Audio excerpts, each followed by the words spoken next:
Como convencer pessoas no trabalho? Isso é uma coisa dificílima, mas vamos fazer esse vídeo aqui por sugestão da Rayane Keuli. Obrigado, Rayane. Convencer pessoas no trabalho é bastante difícil, não é fácil, mas eu vou colocar aqui 14 pontos para a gente refletir sobre esse assunto. Primeiro ponto, às vezes é fácil, às vezes é difícil e às vezes é impossível convencer as pessoas. Muitas vezes as pessoas estão imbuídas daquilo que se chama wishful thinking. Elas querem acreditar em uma coisa e aí elas se auto-enganam, elas usam de aquilo que se chama, do ponto de vista freudiano, se chama racionalização, inventar uma desculpa para acreditar no que quer, tá certo? O próprio Vieira, o grande escritor de língua portuguesa, né, Padre Antônio Vieira, ele disse, os corações também têm ouvidos, e a pessoa ouve, não segundo tem o entendimento, mas segundo tem o coração e as aspirações. Então, às vezes a pessoa está imbuída do wishful thinking, ela quer acreditar numa coisa, a pessoa quer acreditar que vai ficar rica comprando e vendendo Bitcoin, quer acreditar que aquela outra pessoa a ama quando às vezes não tem nada disso, e assim por diante. Então, às vezes é muito difícil. O segundo ponto é que todos têm razão. Vou contar uma piadinha. Dois caras chegaram para o rabino com uma dificuldade qualquer lá. Então o rabino pediu para o primeiro contar a sua história. O primeiro contou a sua história e o rabino ao final disse para ele, você está certo. Agora vamos ouvir o segundo. Aí o segundo contou uma história oposta e o rabino disse para ele, você está certo.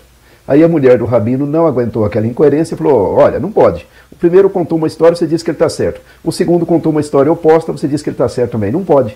Aí o rabino olhou para ela e disse, você está certa. Não pode mesmo. Então é isso, né? Todos têm razão. A razão pode ser racional ou emocional, pode ser certa ou errada, pode ser consciente ou pode ser inconsciente. Às vezes as pessoas não se dão conta do que elas são, do que elas fazem, do que elas pensam, do que elas sentem. Então esse é o segundo ponto, todos têm razão. E aí vem o terceiro ponto, que é o quinto hábito recomendado pelo Stephen Covey, hábito das pessoas altamente eficazes. Ele disse o seguinte, primeiro compreender para depois ser compreendido. Então nós temos que ver quais são as razões dos outros, entender as razões deles, aquela razão inconsciente, aquela razão emocional, aquela razão, enfim. Primeiro compreender para depois ser compreendido. Quarto ponto, você, para convencer as outras pessoas, você tem de ter uma boa causa, uma proposta que tenha utilidade, que tenha verdade e que tenha bondade.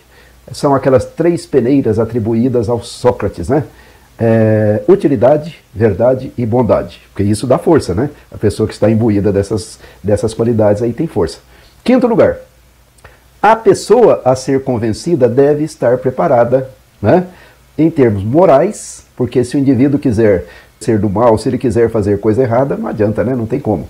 Tem que estar preparada moral, intelectual e emocionalmente. Muitas vezes nós superestimamos a inteligência das pessoas. Nós achamos que as pessoas são mais inteligentes do que na verdade são. Às vezes elas não compreendem porque elas não conseguem compreender mesmo, não têm inteligência para alcançar aquilo que é uma coisa às vezes muito simples, né? E às vezes, pior ainda, elas não têm inteligência emocional para entender as coisas. A pessoa não tem inteligência emocional para compreender que o crime realmente não compensa, que é frontalmente contra a felicidade. Então ela não compreende, ela vai batendo na cabeça, batendo, é burrice emocional, que também se atrela à burrice intelectual.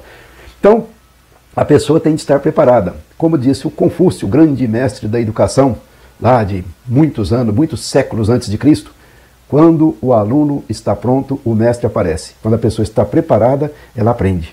Então este é o quinto ponto. Sexto ponto, siga a lógica da pessoa. Siga a lógica da pessoa. Cada pessoa tem sua lógica, tem sua maneira de ver as coisas, tem o seu caminho de chegar ao entendimento. Então, não tente impor a sua lógica. Procure entrar na lógica da pessoa. Sétimo ponto. Use o apelo certo. Né? Muitas vezes a gente fica tentando fazer a pessoa precaver-se, afastar da dor e o sofrimento, etc. Não é um bom apelo. O apelo melhor é apelar para o prazer. Mostrar para a pessoa oportunidades de prazer, de felicidade, de realização que ela vai ter com determinada opção. Né? Por exemplo, olha, se você tiver esta opção aqui, o chefe vai gostar mais, viu? Eu acho que o chefe vai achar que você está acertando. Se você for por esse caminho, você fica numa confrontação com ele, etc, etc. Então, mostre o interesse do outro, atrele a sua argumentação aos interesses reais da outra pessoa. Então, use o apelo certo, né? Apele para soluções boas, agradáveis do ponto de vista emocional para outra pessoa, e não apele para coisas que são de desprazer, evitar a dor, essa coisa toda não convence. 8º ponto, nunca bata de frente. Em vez de bater de frente, concorde e pergunte, e observe, né? E aí pelas perguntas, pelas observações, você vai jogando ali alguma coisinha que mina aquela certeza absoluta da outra pessoa. Mas bater de frente nunca vai dar certo, então nunca bata de frente. Que mais? Nunca bata de frente. Procure tirar a pessoa do estado de ausência, porque as pessoas acreditam nas coisas, às vezes por hábitos, às vezes por tradição, e elas vão inconscientemente levando essas verdades pela vida fora, porque elas ficam ausentes. Aí você dá uma chacoalhada na pessoa, a pessoa para pensar, e a partir daí fica mais fácil. Exemplo, uma pessoa me contou isto. Esta pessoa que contou era fumante, um fumante desses fumantes que fumam, para valer mesmo, e estava com problema no pulmão. E aí foi a um velhinho médico, né? E o velhinho falou para ele assim, olha, eu gosto de fazer a ficha eu mesmo, viu?